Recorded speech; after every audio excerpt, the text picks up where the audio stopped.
Você se lembra onde você estava ontem? E você aí do meio? Você se lembra semana passada por onde que você passou? Você aí de trás, vocês se lembram mês passado por onde vocês andaram? Esse é o tipo de pergunta que imediatamente nos leva a refletir onde nós estivemos fisicamente, por assim dizer, de carne e osso presente. E muitas vezes a gente não para pensar sobre os nossos likes, sabe? Aquelas nossas curtidas em redes sociais. Os cliques nos vários websites que nós acessamos.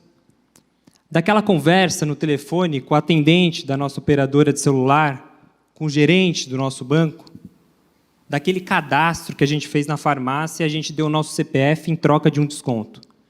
Ou mesmo dos vários aplicativos que nós acessamos em nossos smartphones, aparelhos celulares, ao longo da semana, ao longo do mês, ao longo da nossa vida. Em todas essas situações, a gente deixa para trás dados.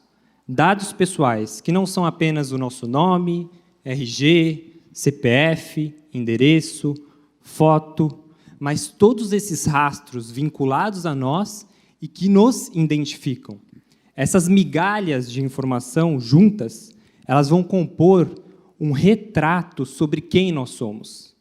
Nossos gostos, predileções, características, enfim, uma fotografia bastante precisa sobre a nossa personalidade. E é com base nisso que uma série de decisões são tomadas a nosso respeito. Esse nosso avatar, esse nosso corpo eletrônico, ele nos leva para lugares que às vezes nós nem sabemos quais, mas que de alguma forma vão impactar as nossas vidas. Ainda mais numa sociedade cada vez mais movida e orientada por dados. E isso já está acontecendo agora. É só a gente olhar para as nossas atividades do cotidiano em que esse nosso avatar, esse nosso corpo eletrônico, os dados que são coletados sobre nós têm impactos nas nossas vidas nos dias a dias. Por exemplo, não é mais o gerente do seu banco que vai aprovar ou vai negar o seu crédito, mas é o famoso sistema. O sistema vai processar uma série de dados sobre você, como, por exemplo, a conta de luz que você deixou de pagar, a conta de água que você pagou com atraso ou de maneira pontual. O sistema vai processar esses dados, vai calcular todas essas informações e vai retornar um resultado. Se você é um bom ou mau pagador. É o sistema que vai aprovar ou vai negar o seu crédito e fixar a sua taxa de juros de forma maior ou menor. Plano e seguro de saúde, a mesma coisa. É o sistema que vai processar uma série de dados sobre você, como do seu histórico de saúde, e vai dizer o seu risco de contrair mais ou menos doenças, ter mais ou menos complicações médicas. E o preço que você vai pagar vai ser maior ou menor. E mais recentemente, foi o sistema que impossibilitou que vários brasileiros deixassem de sacar a sua aposentadoria na boca do caixa. Por quê? Porque a base de dados do sistema diziam que essas pessoas estavam mortas e que elas não poderiam, portanto, serem beneficiárias desse tipo de assistência. A todo momento, os nossos passos, os nossos rastros estão sendo constantemente monitorados. É por isso que privacidade e proteção de dados pessoais importa muito, porque diz respeito à nossa identidade, quem nós somos, como nós somos vistos, como nós somos julgados. Proteção de dados pessoais é a nossa própria identidade. Seus dados são você, como praticamente grita a campanha da Coalizão Direitos na Rede. Se você não controla as suas informações pessoais, você está num trem desgovernado.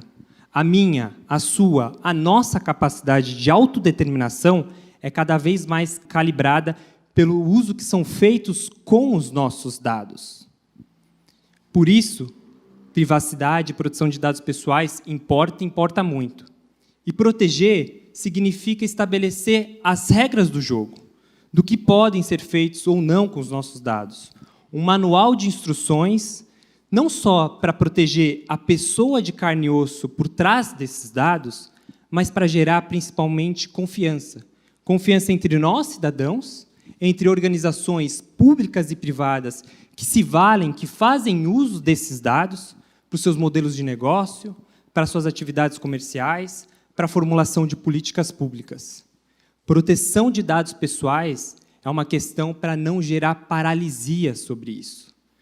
E se a gente não tem essa confiança, a gente começa a encarar problemas. Uma das questões do que seriam essas regras claras, as regras do jogo, um exemplo bem concreto. Um dos princípios, um dos direitos nossos, significa dados de qualidade, princípio da qualidade. E agora a coisa fica mais séria desde que o Brasil aprovou uma lei geral de proteção de dados pessoais. O que significa qualidade dos dados? Significa que esse nosso avatar, esse nosso corpo eletrônico, ele deve ser correto, ele deve ser atualizado, ele deve ser fidedigno com a nossa personalidade.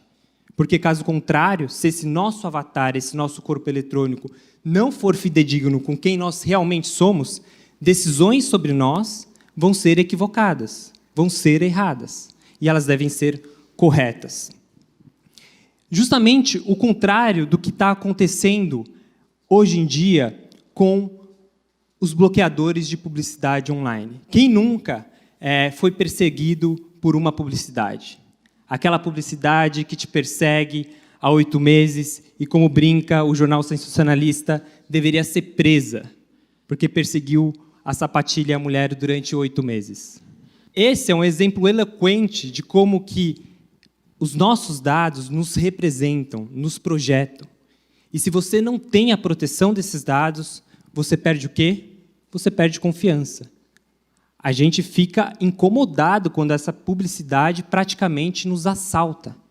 É por isso que, se você for olhar para essas capas de jornais, como o do The Guardian, do New York Times, e esse gráficozinho, vocês vão ver que em pouco mais de um ano, mais do que duplicou a adoção de bloqueadores de publicidade online.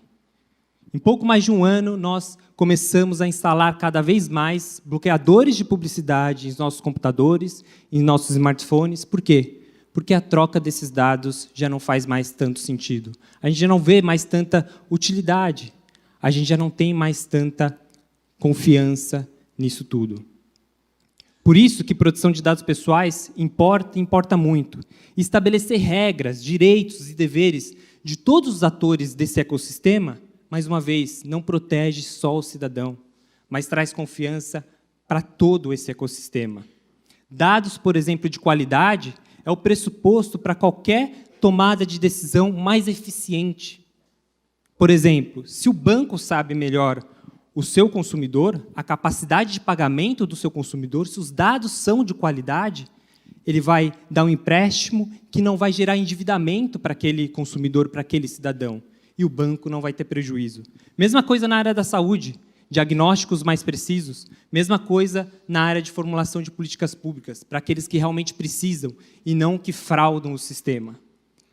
Privacidade e proteção de dados pessoais importa e importa muito. E diz respeito, em última análise, para que não haja um curto-circuito em nossas vidas. Porque, caso contrário, vai haver uma ditadura dos dados. São eles que movem, que determinam os rumos da nossa própria sociedade. Por isso, privacidade e proteção de dados pessoais importa e importa muito. Porque, com isso, a gente vai garantir que todo esse fluxo de informação seja íntegro, seja apropriado. Esse volume descomunal de dados. Como diz a filósofa Helen Nussbaum, as nossas legítimas expectativas na troca dessas informações têm que ser respeitadas.